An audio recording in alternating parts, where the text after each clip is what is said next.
우리 하나님의 은혜와 평강이 성도님들의 가정에 충만하시길 바랍니다. 이단들이 우리 성도들을 미혹하는 것을 보면 대개가 세 가지입니다. 변질된 종말론, 그리고 잘못된 축복관, 그리고 오늘 주제 이 성령론입니다. 종말론을 이단들이 많이 가지고 나오는 것은 성경이 이 종말에 대하여 아주 확실하게 기록하지 않고 있기 때문입니다.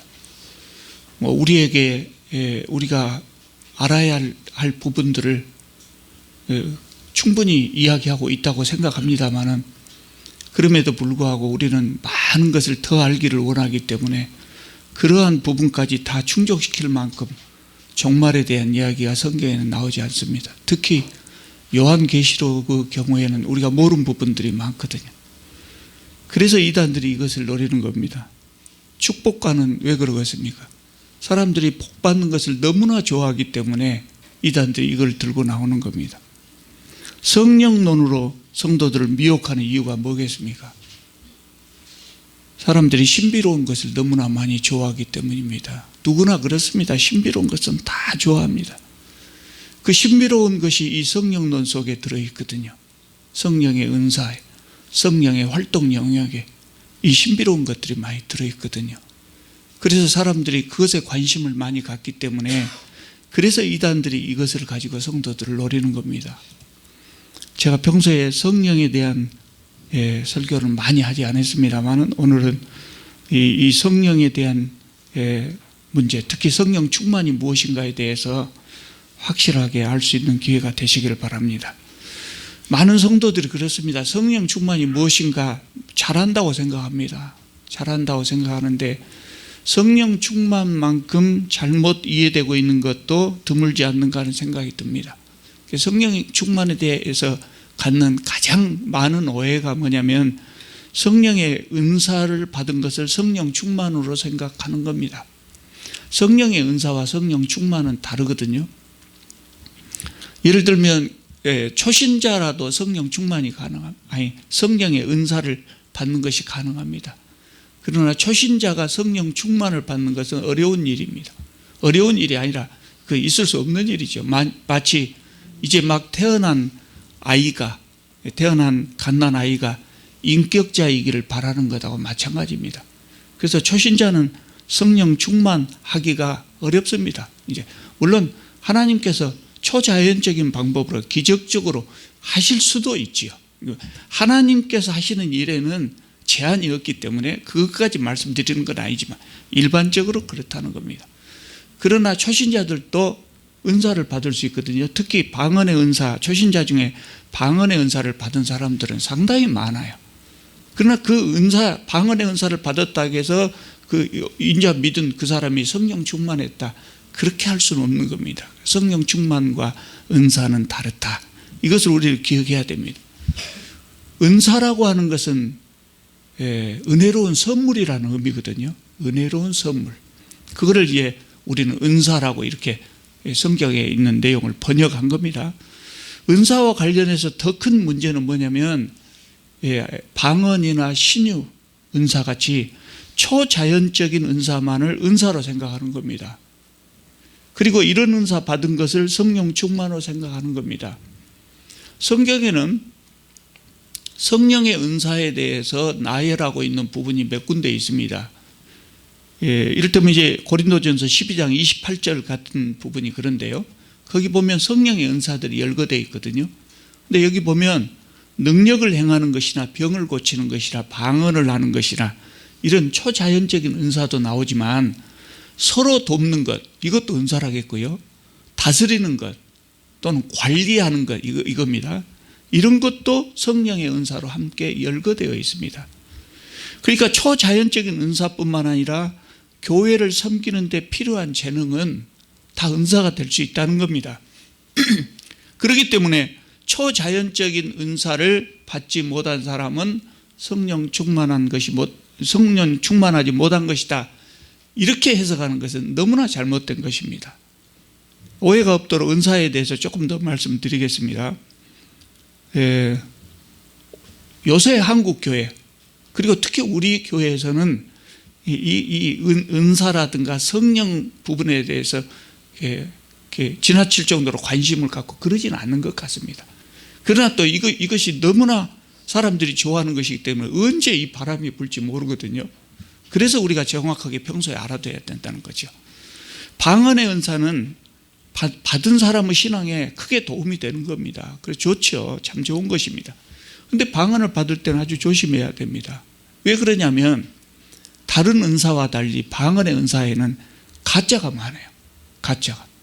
그래서 성령께서 주시는 그 방언도 있지만 실제로 이 성령의 은사에 대해서 많이 연구하고 책을 써놓으신 분들 그 책을 보면 성령께서 주시는 선물이 아니고 내가 방언을 하고 싶다, 방언을 해야 된다 이런 심리 상태에서 그냥 자발적으로 터져 나오는 것도 있다고 하는 거죠. 또 어떤 은사 집회에 가면 세상에 방언을 다 연습을 시킨답니다. 그래서 저도 그런 거 본 적이 있어요. 우리 기도원에 오면 걔만 빼놓고 다 방언한다. 그렇게 선전하는 기도원도 있었습니다. 방언으로 연습을 얻을 수 있다. 연습으로 방언을 얻을 수 있다. 있을 수 없는 일이거든요. 왜냐하면 하나님의 선물이거든요. 하나님의 선물이에요.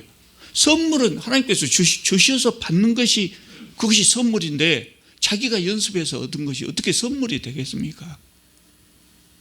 그래서 이 연습으로 얻는 방언은 100% 가짜다 그 말입니다.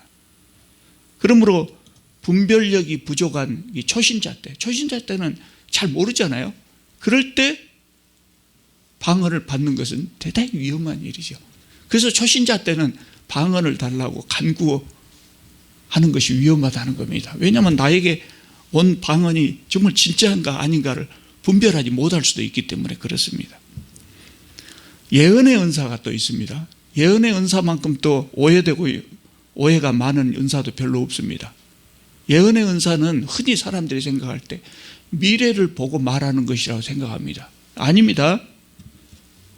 이걸 잘못 알고 있기 때문에 예언한다고 하면서 거룩하신 우리 하나님의 이름을 빙자해서 점을 치는 사람들이 있단 말이죠. 점쟁이들이 등장하고 있어요.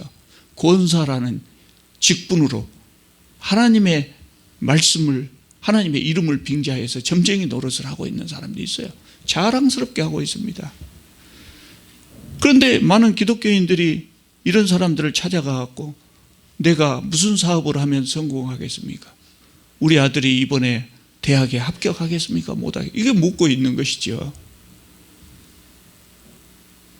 2002년도에 교회와 신앙이라고 하는 신문에 난 기사를 제가 지금도 가지고 있거든요.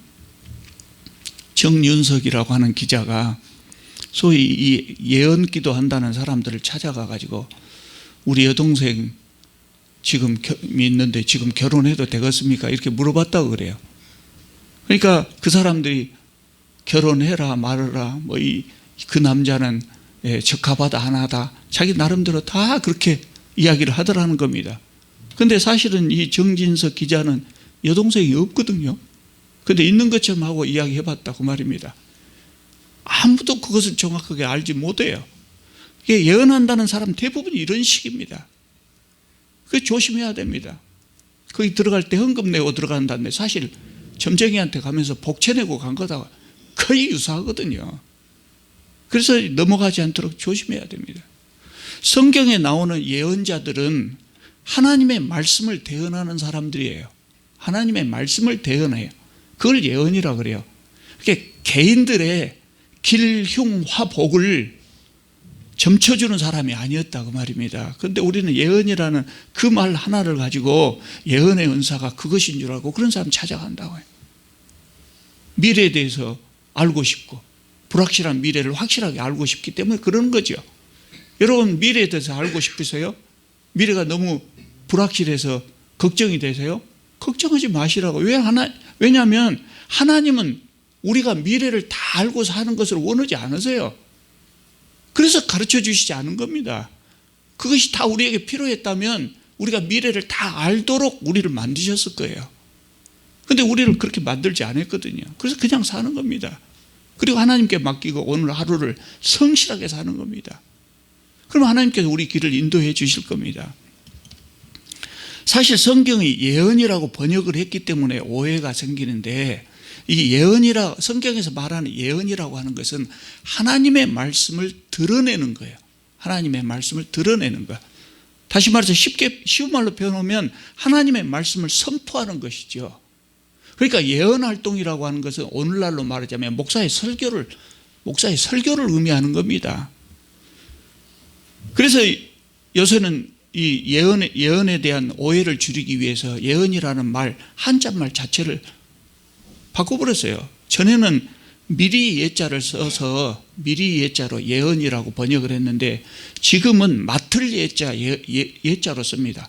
그래서 맡을 예자로 예언 그러면 말씀을 맡았다, 그런 의미입니다. 그렇게 아예 번역 자체를 달리해버렸어요. 그래서 예언을 빙자한 이 점쟁이들에게 속지 마시기 바랍니다. 너무 미래에 대해서 그렇게 관심 가질 필요 없어요. 오늘 하루 성실하게 살면서 미래는 하나님께 맡기면 되는 겁니다. 제가 늘 말씀드리지 않아요. 기독교인의 삶은 이미 각본이 잘 짜져 있어요. 각본이 다 짜져 있어요. 각본이 잘 짜져 있는데 그 마지막은 뭐냐면 해피엔딩이에요. 기독교인의 삶은 우리 하나님께서 인도해 주시기 때문에, 우리가 하나님의 말씀대로 살지 않으면 몰라도 하나님 말씀대로만 살아간다고 하면 우리의 삶은 해피엔딩에 이미 미래가 정해져 있는, 이 해피엔딩으로 정해져 있는 드라마라고요. 걱정할 필요가 없어요. 너무 미래에 대해서 알려고 할 필요가 없어요. 아들이 인류대학을 못 간다고 할지라도 얼마든지 행복하고 성공적인 삶을 살 수 있다고요. 하나님이 인도하시기 때문입니다. 신유의 은사입니다. 병을 고치는 은사지요. 그래서 의술이 발달되지 않았던 시대에 그냥 하나님께 매달리고 기도할 수밖에 없었던 그런 질병들이 많았겠죠. 그래서 그 옛날에는 신유의 은사가 상대적으로 더 많았을 것으로 생각합니다. 오늘날에도 선교사님들 말씀을 들어보면 그렇더라고요. 아주 의료 혜택을 받지 못하는 낙후된 지역, 또 오지와 같은 지역, 이런 지역에서는 지금도 신유의 은사가 많이 나타나고 있다 그래요. 또 우리가 지원하고 있는 인도의 그 달릿교회 목사들 보고서 보내온 거 보면 이번에도 기도해서 어떤 사람이 병이 나섰습니다, 이런 이야기들이 많이 나타나고 있거든요. 그래서 그런 사회에서는 적당한 의사를 찾아가기도 어렵고 적당한 약도 없고 그럴 때는 하나님께 열심히 기도하는 것이 필요합니다. 그런데요, 오늘 우리들처럼 이렇게 문명사회에 살면서 가까운 병원이 얼마든지 많이 있고 또 의료보험 혜택까지 받고 이렇게 살고 있음에도 불구하고 의술을 이용하지 않고 신유의 은사만 바라는 것은 이거 성경적이지 않습니다. 성경적이지 않은 겁니다. 오직 기도로만 병을 낫겠다, 이거 성경적이지 않는 겁니다. 왜냐하면요, 의술도 하나님께서 주신 것이에요. 과학도 하나님께서 주신 것이에요. 여러분, 성경에 보면 병 들었을 때 의사 찾지 말고 기도해라, 그렇게 말하지 않습니다. 의사를 찾는 것은 믿음이 부족하기 때문이다, 이렇게 말하지 않습니다.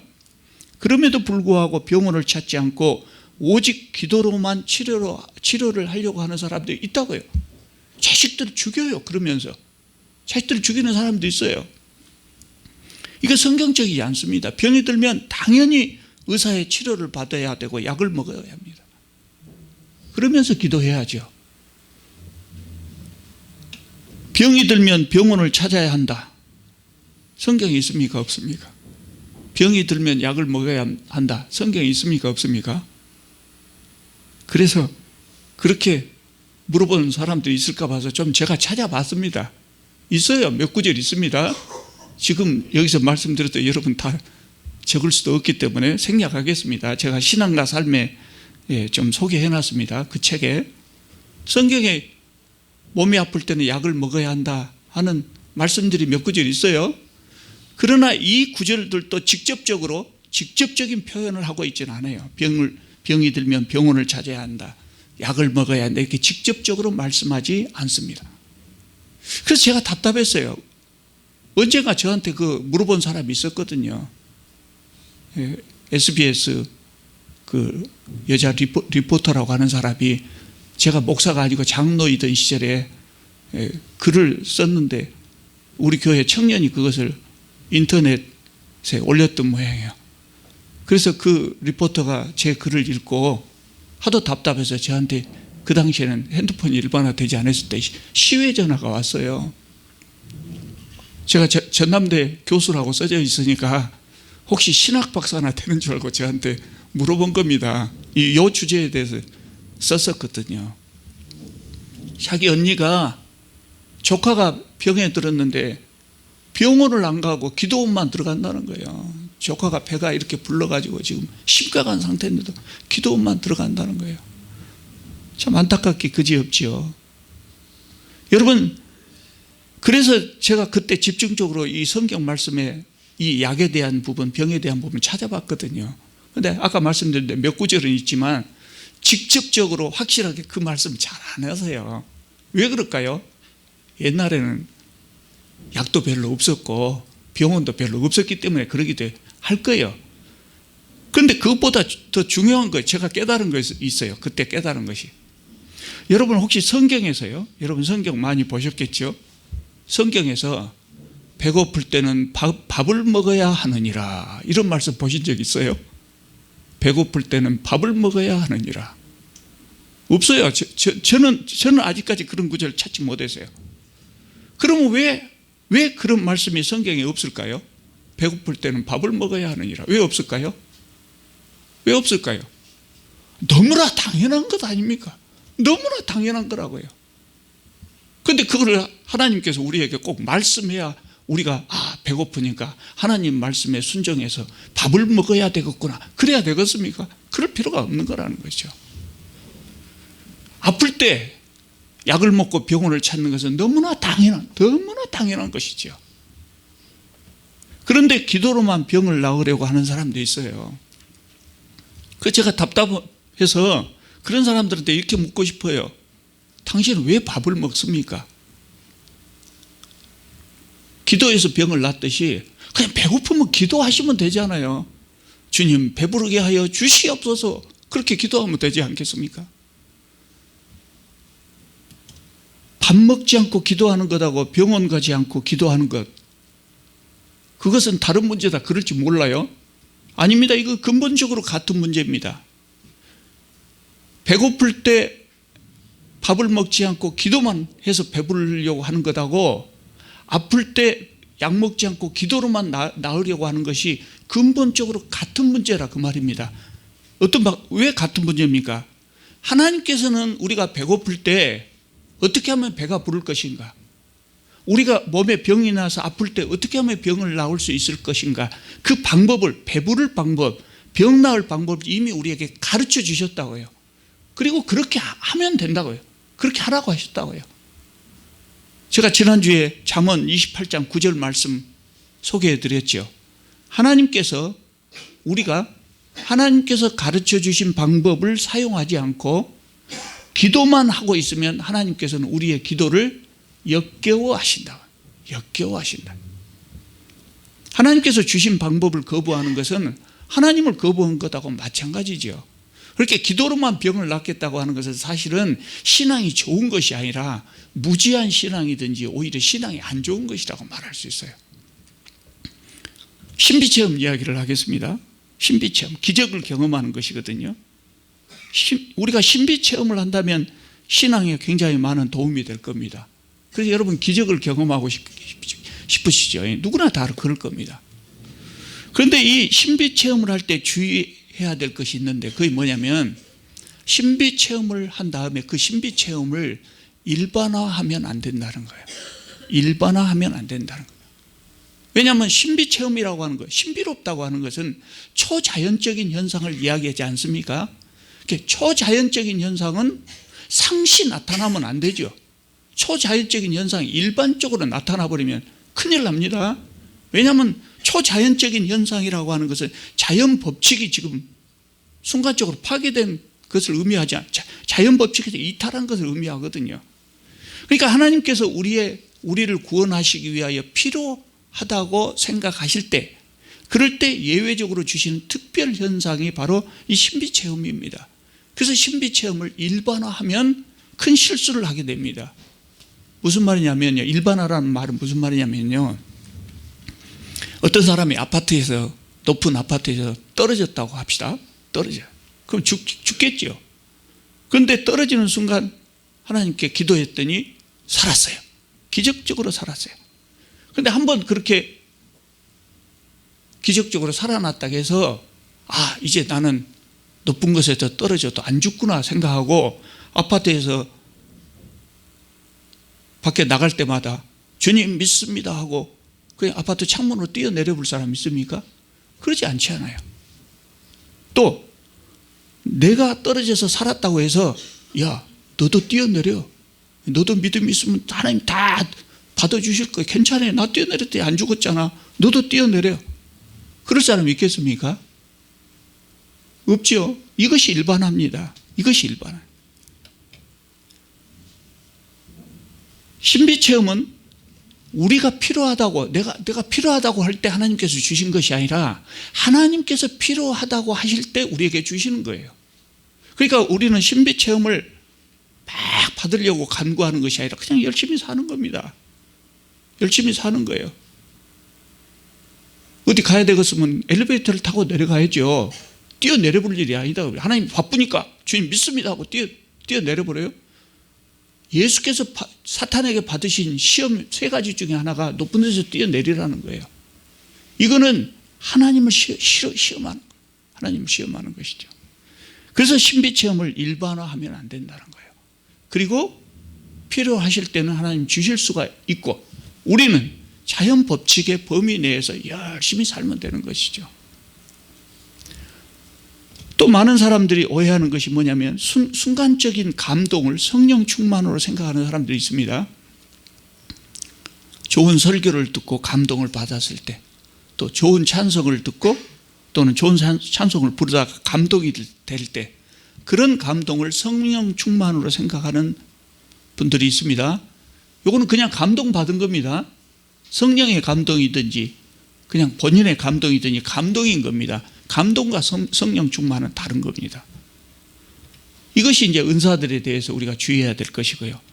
성령에 관한 기록들을 보면 되게 3가지로 말씀드릴 수 있을 것 같아요. 우리가 하나님을 믿을 때 성령을 받는 것하고, 그리고 성령을 체험하는 것하고, 성령 충만한 것하고, 이 3가지를 이야기할 수 있을 것 같아요.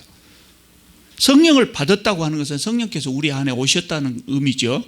그래서 우리가 예수 그리스도를 영접하고 예수 그리스도를 믿기로 작정했을 때, 예수 그리스도를 영접할 때 성령께서 우리에게 오십니다. 처음 성령이 임하실 때 어떤 사람들은 아주 벅찬 감동을 받기도 하고 주체할 수 없는 기쁨이 있기도 하고 그렇습니다. 그래서 많은 사람들이 왜 나는 이런 감동이 없을까? 나는 성령을 받지 못하지 않았을까? 이렇게 생각할 수도 있어요. 그런데 대부분의 경우라기보다 상당히 많은 경우에는 성령께서 우리에게 오셔도 그것을 감정으로 느낄 수 없는 경우가 많다는 거예요. 그러니까 우리가 예수 그리스도를 영접하면 그분이 우리 안에 오신다라고 하는 것을 믿고 영접했으면 오셨다고 생각하면 믿으면 되는 거지요. 그런데 이거를 감정이 없다, 감동이 없고 감정이 없다고 해서 나는 성령 받지 못했을까? 이렇게 의심하고 걱정하고 그래서는 안 된다는 거죠. 요한일서 4장 15절을 보면 누구든지 예수를 하나님의 아들이라 시인하면 하나님의 그의 안에 거하시고 그도 하나님 안에 거하느니라 그랬어요. 그러니까 우리는 내가 성령 받았는가 안 받았는가를 금방 알 수 있다는 거예요. 어떻게 알아요?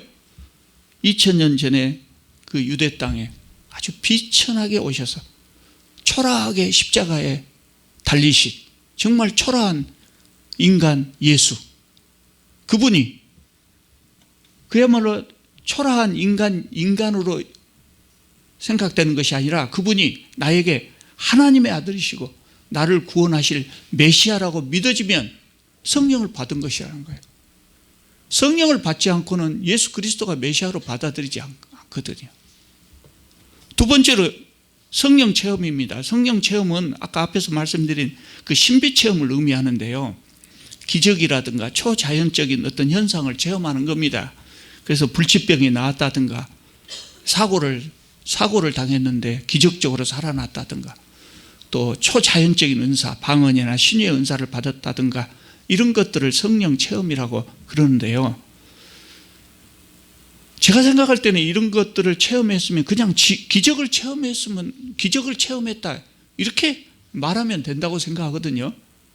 나는 기적을 체험했다 이렇게 말하면 되는데 이거를 굳이 성령 체험이라고 하는 분들이 있어요. 저는 이런 기적을 체험한 것을 성령 체험이라고 하면 이거 문제가 좀 있단 말이죠. 문제가 좀 있을 수 있어요. 무슨 문제가 있냐면 신비 체험을 성령 체험이라고 하면 신비로운 것을 성령 체험으로 기적을 체험했을 때 성령 체험했다 이렇게 우리가 말한다면 기적이 아닌 것은 성령 체험이 아닌가 이렇게 될 수 있거든요. 신비로운 체험만 성령 체험이라고 하면 신비롭지 않은 체험은 성령 체험이 아닌 것으로 되어버린다고요. 여러분들 중에 기적을 체험하신 분들은 그렇게 많지 않을 겁니다. 그런데 성령을 체험하신 분들은 굉장히 많을 겁니다. 아니 저는 그렇게 묻고 싶어요. 성령 체험 못 하신 분이 있습니까? 제가 그렇게 물어보고 싶어요. 왜냐하면 하나님께서는 우리와 항상 동행하셔요. 항상 동행하시고 우리를 도우시고 우리의 삶을 인도해 주셔요. 그래서 내가 무감각하고 내가 성령에 관심이 없어서 그렇지 성령은 항상 우리하고 같이 하고 있어요. 그러니까 우리는 늘 성령을 체험하고 살고 있는 거죠. 늘 성령님과 대화하면서 내 삶을 의논하면서 이렇게 살아야 되는 거죠. 늘 하나님과 동행하면서 살아야 되는 거죠. 그것은 성령 체험이 아니겠습니까? 이거 중요한 성령 체험이란 말이죠. 그런데 기적적인 일, 초자연적인 일만 성령 체험이라고 하면 이게 문제가 있는 겁니다. 그런데 더 큰 문제가 있어요. 이런 것을 성령 체험이라고 분류하는 분들이 이것 때문에 아마 성령 체험을 그렇게 신비 체험을 성령 체험이라고 그렇게 분류하는 것 같은데 뭐냐면 어떤 부흥사들이 말하기를 성령을 받는 것 그리고 성령 체험, 성령 충만 이게 다 있어야 된다는 거예요. 그러지 않으면 진실한 기독교인이라고 말할 수 없다고 그렇게 이야기를 합니다. 그러니까 성령 체험을 못한 사람은 성령 충만한 사람이 아니다 이렇게 주장하는 겁니다. 그래서 많은 사람들이 기가 죽어요. 나는 예수 믿은 지 30년 40년 됐는데 아직까지 신비 체험을 못했다. 그러면 나는 형편없는 기독교인인가 이렇게 생각할 수가 있다고요. 그게 잘못된 겁니다. 기독교인들은 성령을 받아야 기독교인입니다. 성령을 받아야 기독교인입니다. 그러니까 우리는 다 성령을 받았다고 말할 수 있겠지요. 그리고 더 나아가서 이제 그 다음 목표는 성령 충만해야 됩니다. 그러나 신비 체험이라고 하는 것은 반드시 해야 하는 것은 아닙니다. 성령 어디에도 그런 말은 없습니다. 그건 신비주의자들의 주장일 뿐이에요. 신비 체험이, 기적 체험이 우리 신앙의 필수적인 것은 아니다 그 말입니다. 왜 그럽니까? 아까 말씀드렸잖아요. 이거는 하나님께서 특별하게 정말 특별하게 필요하다고 생각하실 때 주는 것이라는 것이죠. 그래서 신비체험이라고 하는 것은 모든 사람이 경험하는 것은 아니에요. 저는 여러분 앞에 내놓을 만한 기적체험이 없어요. 그러나 제 삶에 수많은 기적이 있었다고 믿고 있어요. 무슨 말인지 아시겠습니까? 여러분 내 삶에 기적이 있었을 때 내가 느꼈을 때도 있지만 느끼지 못할 때도 있어요.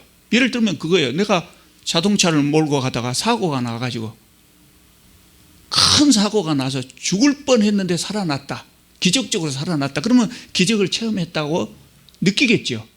그런데 큰 사고가 날 뻔했는데 하나님께서 미리서 기적적으로 내 앞길을 다 정리해 주셔가지고 내 차는 싹 지나갔어요. 그러면 나는 하나님께서 미리서 내 삶의 앞길을 다 기적적으로 정리해 주셨다는 사실을 인지하지도 못한다고요. 그렇잖아요. 그래서 저는 여러분 앞에 내놓을 만한 기적 체험이 없어요. 그러나 하나님께서 내 삶에 수많은 기적을 이루셨다고 저는 믿고 있어요. 그런데 신비체험을 못한 사람은 제대로 된 신앙인도 아니다? 그것은 말이 안 되는 겁니다. 세 번째로 성령 충만입니다. 일시적으로 강하게 성령에 사로잡힌 상태를 엑스터시라고 합니다. 엑스터시. 그리고 신학적으로 이거 번역할 때 황홀경이라고 번역을 해요. 그런데 우리가 보통 말하는 그 무당들 접신한 상태, 신들린 상태, 요 비슷한 상태를 말하는 겁니다. 성경에 보면 아주 강하게 성령에 사로잡힌 그 상태가 종종 있어요. 있습니다. 그래서 그런 상태를 성경의 어떤 부분에서는 성령 충만이라고 표현한 데가 있거든요. 예를 들면 오순절 그 마가 요한의 집에 성령이 처음에 임하셨을 때 아주 강하게 성령이 임하셨다 그러거든요. 그때 제자들이 성령 충만을 받았다고 표현하고 있어요. 그래서 성령 충만하면 황홀경에 빠지는 것이 아닌가, 이렇게 잘못 이해하는 사람들이 있어요. 물론 하나님께서 필요하신 경우에는 엑스터시에 가까운 그런 갑작스러운 성령 충만을 주실 수도 있어요. 하나님의 사역에는 제한이 없으니까 그럴 수도 있거든요. 그러나 대부분의 경우에 성령 충만은 엑스터시를 수반하지 않습니다. 엑스터시를 수반하지 않아요. 그러면 성령 충만한 모습은 어떤 모습이냐? 막 신들린 상태, 이렇게 이상하게 보이는 그런 상태가 성령 충만한 상태. 반드시 그런 상태가 되는 것이 아니고요. 성령 충만하면 사람의 모습이 바뀌어집니다. 어떻게 바꿔지냐면 인자하고 겸손하고 온유하고 점잖은 그런 모습. 그냥 저분은 보기만 해도 은혜가 된다. 그런 모습입니다. 그러니까 성령 충만한 사람이 되었다는 것은 기적을 체험했다거나 은사를 받았다거나 이것이 성령 충만한 사람이 됐다는 것이 아니에요. 그러니까 성령 충만했다고 하는 것은 성경적으로 신앙 안에서 신앙적으로 아주 도덕적인 사람이 되었다는 것을 의미하죠. 그래서 성령 충만했다고 하는 것의 증거가 은사로 나타나지 않습니다. 아까 제가 말씀드렸잖아요. 은사는 초신자들도 받을 수 있어요. 그러면 성령 충만의 증거는 어떻게 나타나냐? 갈라디아서 5장 22절 23절에 나오는 성령의 열매로 나옵니다. 성령의 열매로 나타납니다. 그래서 성령 충만을 받은 사람은 사랑과 희락과 화평과 오래 참음과 자비와 양성과 충성과 온유와 절제, 이런 열매들이 삶에 나타납니다. 아주 고상한 신앙 인격을 갖춘 그런 신앙의 인격자가 되는 것이죠. 그런 신앙의 인격자가 되면 교회 안에서만 참 훌륭하게 보이는 것이 아니라 밖에 나가서도 굉장한 인격자로 보이는 것이죠. 다시 말해서 하나님께서 원하시는 삶을 살 수 있도록 우리가 성령의 지배를 받는 것, 이것이 바로 성령 충만이에요. 다른 말로 표현하자면 변화된 삶을 산다는 거예요. 신앙 인격이 변하는 거예요. 그리스도의 성품을 담는 겁니다. 그래서 오늘 우리 에베소서 5장을 함께 읽었는데요.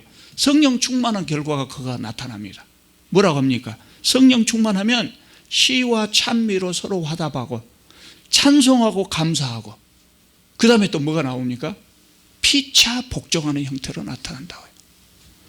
계속해서 22절 이하를 쭉 보면 다 이제 그것이 성령 충만과 관련 있는 내용입니다. 성령 충만한 결과로 아내들은 남편에게 순종하고 남편들은 아내를 사랑하고 자녀들은 부모에게 순종하는 모습으로 나타나고 상관은 부하를 자식 사랑하듯 사랑하고 또 부하들은 상관을 친부모처럼 섬기고, 이런 모습으로 나타나죠. 에베소서에 쭉 그 모습이 나오지 않아요? 이것이 성령 충만한 모습이죠. 산기도를 많이 다니면 성령 충만할 것 같지만 산기도를 아무리 많이 하고 아무리 방언의 은사를 받고 신유의 은사를 받았어도 가정에서 폭력적인 남편, 성령 충만한 사람이 아니에요. 그래서 성령 충만한 사람이 아니에요. 아무리 헌금을 많이 낸 사람이라고 할지라도 이웃과의 관계가 화목하지 않고 늘 싸우고 다투고 이런 사람은 성령 충만한 사람이 아니라는 거예요. 성령 충만한 사람은 운전하는 습관을 봐도 알 수 있어요. 난폭 운전하는 사람이 성령 충만했다고 볼 수 없거든요. 성령 충만하면 그것부터 달라져요. 성령 충만하면 쓸데없는 말로 남에게 상처 주지 않습니다. 표정부터 다릅니다. 얼굴에 자연히 온화하고 인자한 미소가 흐릅니다. 이런 상태가 성령 충만한 상태다, 이렇게 말할 수 있는 거예요. 그래서 성령 충만을 성령의 은사나 신비 체험하고 연결하면 안 된다. 우리가 신앙생활을 하기 위해서는 반드시 성령 충만해야 됩니다. 이제 오늘 진짜 중요한 주제, 이 이야기를 좀 기억하시기 바랍니다. 어떻게 하면 우리가 성령 충만을 받을 수 있을까? 어떤 사람들은 그렇게 이야기해요. 예수님 이렇게 믿다 보면 언젠가 은혜 받아서 성령 충만이 된다, 이렇게 이야기하는 분들이 있어요. 그런데 그렇지 않은 것 같아요. 물론 그럴 수도 있어요. 아까 제가 말씀드린 대로 하나님의 능력에는 제한이 없기 때문에 하나님께서 어떤 사람이 필요하다, 어떤 사람이 장로가 됐는데 인격이 형편없어 갖고 교회에 여러 가지 문제를 일으킨다, 그러면 하나님께서 어느 날 급소를 팍 눌러 갖고 갑자기 성령 충만하게 하실 수도 있을 거예요. 인격을 팍 변화하실 수도 있을 거예요. 그러나 일반적인 경우는 그렇지 않다. 일반적인 경우에 성령 충만하려면 내가 의도적으로 노력해야 됩니다. 내가 의도적으로 노력을 해야 됩니다. 의도적으로 노력한다는 말은 뭔 말이냐면 날마다 자기 성찰을 해야 돼요. 내가 오늘 바른 삶을 살았는가? 자기 성찰하고 매 순간 예배드리듯 거룩하게 살려고 노력해야 돼요.